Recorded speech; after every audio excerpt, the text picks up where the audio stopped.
So I was thinking at one point in time of building a jig that's longer than 10 foot, so that I could take a 2x4 and stick it in there with the tall part up, with the tall part going this direction, you know, so it would be sitting like this. And I would stick it in there, and I would build some kind of a jig where I could lay my track saw on top of this jig, and the board would be sitting in such a way to where I could go down with my TS75 and joint that board the lengthways, right? Very basically using the track saw to do what I do on my table saw, where I cut the board down the center, flip it, and cut the other side.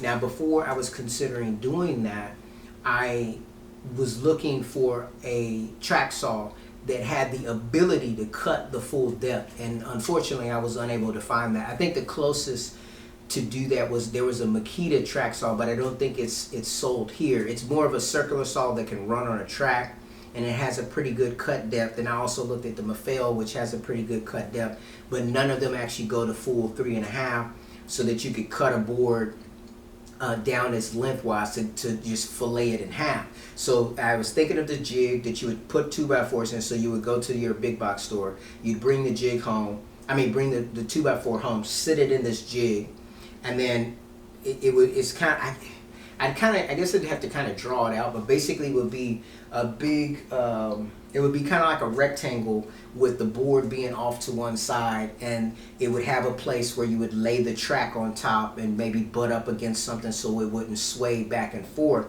And the 2x4, it would be over the 8 foot long, so that you could just put an 8 foot 2x4 in there and process it that way. That's another way to get away with not having a bandsaw with a fence and using a track saw to do it, if you wanted to just use 2x4 lumber.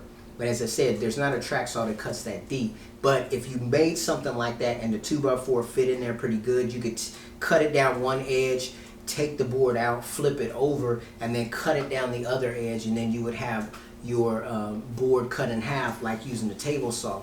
And the reason why I was thinking of using that method as opposed to just using the table saw is, one of the downfalls to using a job site table saw is the fence isn't that long, right? And since the fence isn't that long, sometimes it can be kind of hard to keep your board, you know, in line with the blade without significant in-feed and out-feed to help position things. And I have considered like trying to maybe make some kind of a faux fence to put along the side of my table saw to give it a longer fence to ride against, but you know, this seems like a whole lot more manufacturing as well. So I do see,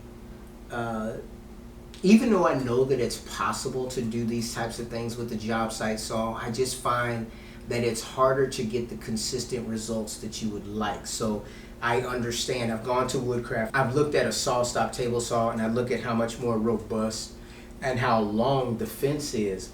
And you know, I can envision how much easier it is to make a more consistent and accurate cut like that. And so, but I don't really have the space for a saw like that right now, and I'm heavily invested. And plus, with the outlet situation in this garage, it's just not conducive to that, right? I have to make a choice on if I'm going to go to the right or to the left. The outlet situation in here works fine. Like if I'm running my Capex and it's plugged into my CT48 plugged into the wall, that works fine. Obviously all my battery powered tools work fine. That's why I bought the battery powered table saw. However, every choice that you make has some kind of a there's a cost associated with that, right? If I decide I want to work with 2x lumber, I have to deal with the knots, I have to deal with the twists, the bows, and all of these things, which in my opinion makes it a lot more difficult to get that in quality result that you would hope to get. And so I find that very similar to what I've read about, if you buy like lower quality tools, you'll find yourself fighting the tool. I'm buying lower quality wood, and I'm finding myself fighting the wood, which is not giving me the end results that I would hope for. Now, this doesn't discourage me at all. It just helps me to realize that trying to make YouTube videos and keep my YouTube channel growing steadily and my woodworking are not always going to be walking in parallel one to another. I mean, if it takes me 6 months to master the jointer, or a year and the planer, and to get that down, to dial that in, I think it's kind of hard to make 6 months worth of videos about that. And then at the same time, the way that YouTube works and the algorithm, because I've been doing this kind of I guess a torture test. I've made videos 30 days in a straight before, and sometimes I do that just to see how it improves the performance of my channel, the engagement, so on and so forth. I know the content may not be the greatest for every type of person, but there are times when I just listen to other YouTubers just talk. They may have some kind of philosophy or some kind of thought process, and I listen all kinds of different things, whether it be tools, whether it be tech, or anything. And so I guess sometimes I think, why not me? Why not make a video like that? Because you know, YouTube is not the same as woodworking. YouTube is its own type of thing. It just happens to be that I do woodworking or working on my car or doing lawn stuff on my YouTube channel. So anyways, I just want to thank everybody that does take the time to watch the video, that you know, choose to kind of grow with me as I grow. You know, I appreciate it. And hopefully over time, you know, it'll pan itself out. It'll work itself out, because you know, there's only 24 hours in a day, and I'm still trying to figure out how to balance being a husband, a father, a full-time registered nurse, managing a household with all the responsibilities that I've taken upon myself, because I mean, quite frankly, I'm too cheap. You know, I'm too cheap to, you know, want to pay a professional for everything. Because if I did pay someone to do my yard, if I did pay someone to do a lot of the things that I take care of myself, then that would give me more time to either apply to my channel or to apply to learning my woodworking skills. But then that would require me to probably be more time away from home at work, or to get a second job or something like that. And just to share one short story, and then I'll get out of here, about one of the things, and I'll share these from time to time. One of the things that, well, actually, I'll give you two. So one of the things that helped me to become the type of person that I am is, many years ago, at least about 10, maybe 11 years ago, I had a 95 Mazda Miata that I had. It only had like 95,000 miles on it or something like that. And I wasn't as knowledgeable as I am today as far as working on a car. And I took it in. I don't even know why. I was always trying to stay up on the maintenance of my car. There was a time when I took my car to the dealership to get the oil change and to do tune-ups and such like that. And so for whatever reason, I didn't take it to the dealership. I took it to this guy who worked on cars, and this was down in the Bay Area, probably like Santa Clara, San Jose area. And the guy charged me $1,200 to put a serpentine belt on a 95 Mazda Miata. That's what happens when you don't know better, right? That's what happens, those types of things. And once you learn better, you know, serpentine belt for that car is probably like 20 bucks, 30 bucks, something like that, right? That's what happens when you don't take the initiative to look into something for yourself. And people, this is a professional business. You know, he saw me coming. You know, I can't get mad at him. That's what he did. I mean, to be honest, even when I bought that Miata, you know, this is, you know, crazy story. When I bought the Miata, I was living in the Midwest, and I bought it from a person that lived one state over, so it's just across state lines. And I paid premium price for that particular Mazda Miata. Back then, I think I want to say I paid about $7,800 for it, you know, and it had low miles and all this stuff, and I thought I was getting a good deal. And come to find out, when I went to register the car, it was salvaged. And the person, because they took the car across state lines, it removed salvage from the title. So I didn't know. I mean, I didn't have the experience back then to know about Kelley Blue Book or whatever. And so I thought I got a good deal, and I paid a premium price for a salvage vehicle, right? So, you know, when I look at stuff like that, you know, having hard lessons like that, or one other story, a gentleman I know, he bought a boat, and the engine had gone bad, And so he took it into a boat mechanic, and the boat mechanic rebuilt the engine on the boat. And so he takes the boat out and goes on the water, and the engine blew up. And so, of course, this person took the guy to court. And when he went to court, the shop mechanic or whatever, the boat mechanic, he comes in with this folder, right? He walks in, no problem. And then when he presented his case before the judge, he told the judge that that particular engine was known to have problems, known to have flaws, known to have whatever. And the gentleman says, the one that got the boat repaired, was like, well, why did you take my money, or whatever the case may be? And the judge even mentioned and said, you are kind of in the right. I mean, the mechanic knew that there was a high chance that this engine would fail, but they took your money, and in the end, but the judge, ruled in favor of the mechanic. And so, I personally, as an individual person, I'm a magnet for that type of energy. I am a magnet for that. I am a magnet for people trying to take advantage of me and trying to get over on me. And rather than getting angry, rather than trying to get even, I simply sever off those types of things. I cauterize it off. And so anything that I can legally do myself, I would rather read a book, look it up, because, and I'll give you an example. Like say I needed to, do a tile floor or change a toilet or do something like that.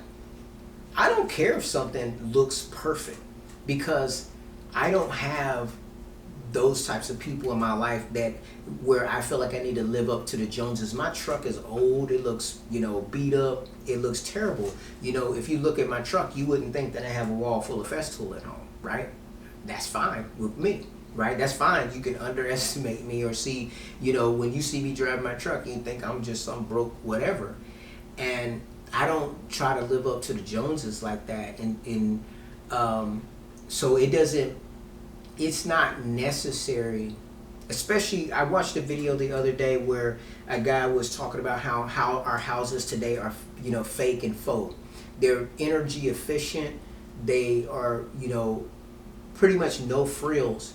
But we end up paying a lot of money, top dollar, for a stone-faced veneer, for fake shutters that don't even activate, or that are not usable. They don't shut or open.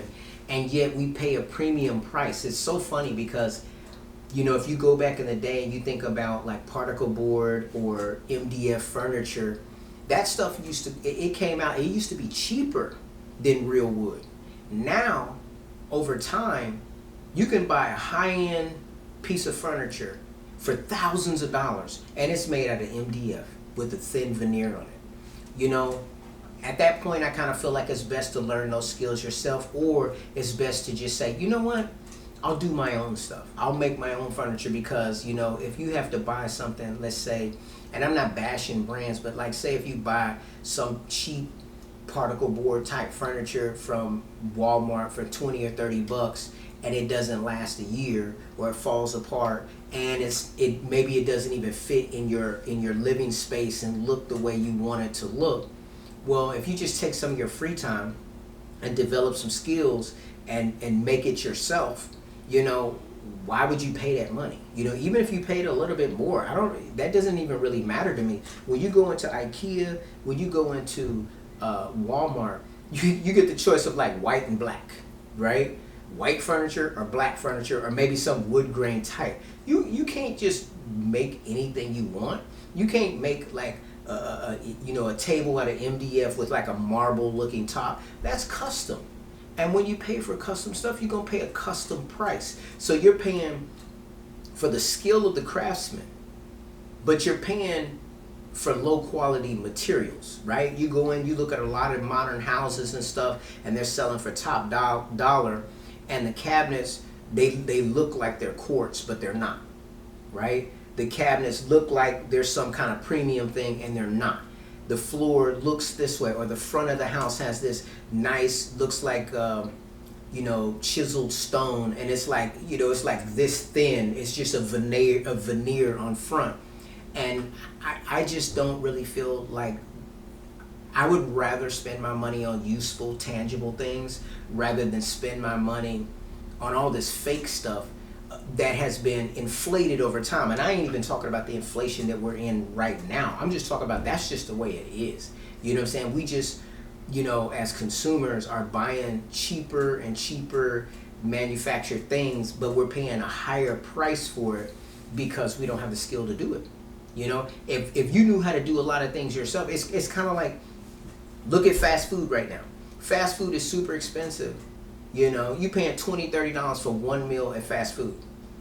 Well, if you took that $20-$30 to the grocery store, you can have 2 or 3. You could buy a whole thing of meat and have multiple hamburgers versus one burger, some fries and a soft drink. It just it gets to a point to where it doesn't make sense anymore.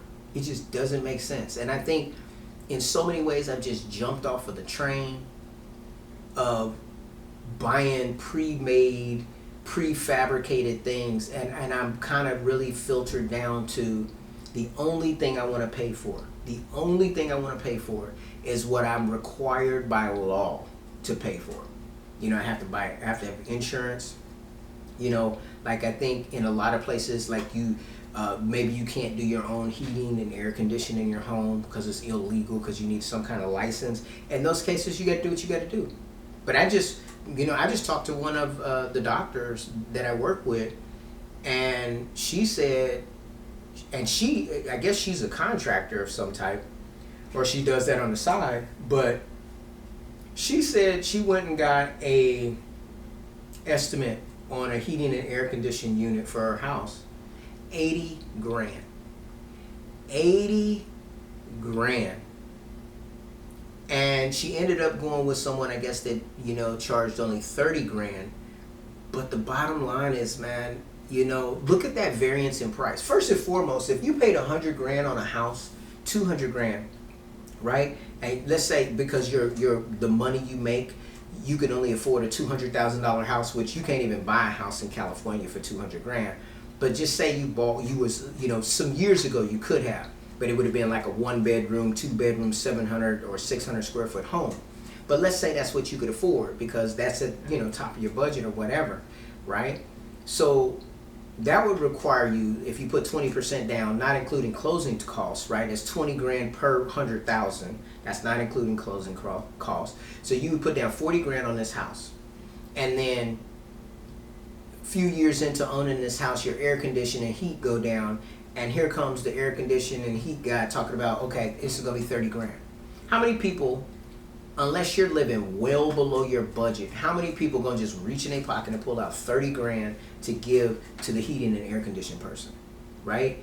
And that's what I mean by, like, I just, rather than fill my house up with, like high price furniture, that's made out of particle board and MDF, I'd rather go out and take all that money that I would go and finance to buy some cheap piece of faux leather furniture and buy a wall of tools that does 2 things. Number one, I may not have the skill today, but if I keep working at it, eventually I'll have the skill to do it myself.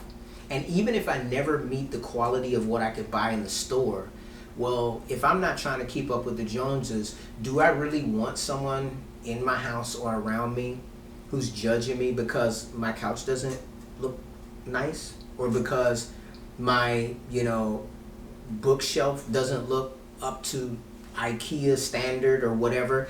Like, who wants those? I mean, like, why would you even want those types of people in your life, right?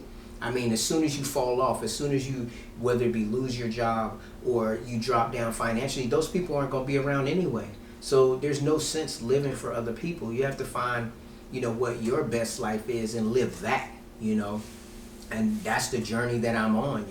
I'm trying to find what's best for me, what I like to do, and then also think about what I could transfer down, to my daughters, because I don't want them to start off like I did. I don't want them to go out and spend a lot of money in a bunch of different categories that in the end equal nothing. Like, it's like going to school to get a psychology degree and you can't find a job. You got people that's hundreds of thousands of dollars in debt for, like, say, a PhD in psychology, and can I get a job? Somebody should have taught them better. Somebody should have told them that ain't the way.